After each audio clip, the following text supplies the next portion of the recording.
পথটো মই সঠিক তাৰিখটো নাজানো যদিও 2012 চনত আইডিয়া হয় 2012 চনৰ মানত পূৰ্বৰ হৈছিল কিন্তু অতি দুৰ্ভাগ্যৰ বিষয় হয়তো পৰিকল্পিত আঁচনিৰ অভাৱত হওক বা হয়তো নিম্ন কামদণ্ডৰ মাজৰ কাৰণে হওক নিম্ন কামদণ্ডৰ মানুহৰ কাৰণে হওক এই পথছোৱাৰ যিটো উৱলি যোৱা অৱস্থা তেওঁলোকে নিশ্চয় প্ৰত্যক্ষ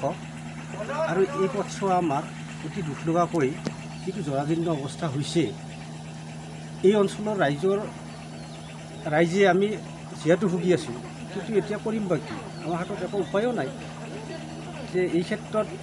আমি আপোনালোকক আমাৰ কাৰিপাৰা ৰাইজৰ তৰফৰ পৰা অতি আন্তৰিকতাৰে ধন্যবাদ জনাইছোঁ আপোনালোকে যে আমাৰ এই উৱলি যোৱা পথটো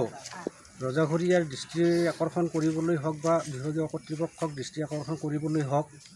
এই যিটো পদক্ষেপ ল'লে এই পদক্ষেপৰ কাৰণে NDTV আৰু DD নৰ্থ ইষ্টক আমি অশেষ ধন্যবাদ জনাইছোঁ মই আশা কৰোঁ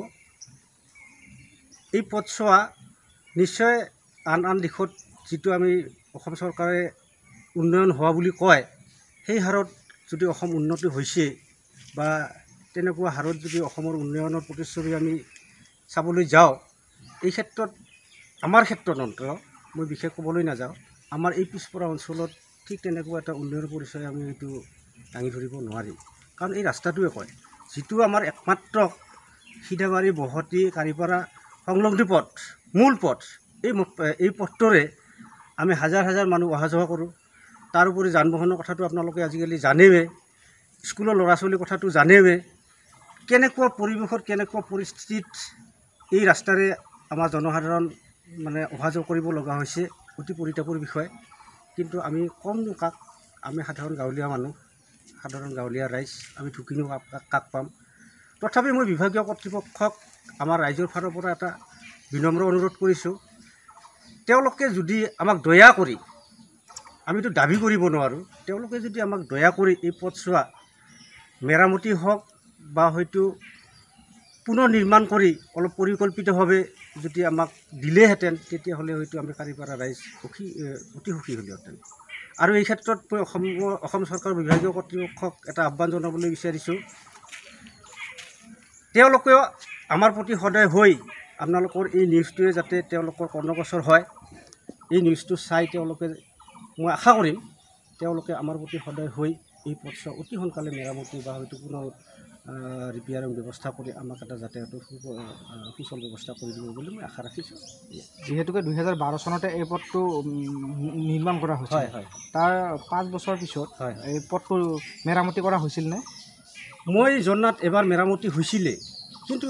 এইটো আচলতে আমি কি ক'ম আমি তেনেকুৱা হয়তো লাগি থকাও মানুহ নহয় সাধাৰণ ৰাইজ আমি সদায় আমাৰ নিজা পৰিয়ালৰ ক্ষেত্ৰত তেনেকৈ লাগি থাকোঁ আমি ৰাজহুৱা কামত তেনেকৈ আহিব নোৱাৰোঁ যদিও তথাপি আমি যিখিনি দেখিছিলোঁ মানে ক'বলৈ লাজ লাগে যিটো নিম্ন মানদণ্ডৰ ৰিপেয়াৰিং হৈছিলে ৰিপেয়াৰিং কৰাৰ এসপ্তাহ পিছত শিলবোৰ উৱলি গৈছে তেনেকুৱা এটা অৱস্থা কিন্তু যিয়ে হওক আমি এতিয়া ক'লোচোন মই আগতেও উল্লেখ কৰিছোঁ আমি কাকনো ক'ম আমাৰ কোৱাৰ ক্ষমতা সেইখিনি নাই হয়তো আমাৰ কথা হয়তো শুনিবলৈও হয়তো তেওঁলোকৰ আগ্ৰহ নাই যি হওক আমাৰ এই বৃহত্তৰ অঞ্চলৰ স্বাৰ্থৰ প্ৰতি লক্ষ্য ৰাখি বৃহত্তৰ অঞ্চলৰ যাতায়াতৰ সুগম ব্যৱস্থাৰ এটা কৰি দিব বুলি মই অসম চৰকাৰ তথা বিভাগীয় কৰ্তৃপক্ষক মই এটা কৰজোৰে প্ৰাৰ্থনা জনাইছোঁ তেওঁলোকে যেন অতি শীঘ্ৰে অতি সোনকালে আমাৰ এই পথছোৱা মেৰামতিৰ সুব্যৱস্থা কৰি আমাক যাতায়াতৰ সুচল ব্যৱস্থা কৰি দিয়ে ইয়াকে আহ্বান কৰিম তাৰ বাহিৰে মই একো ক'ব নোৱাৰোঁ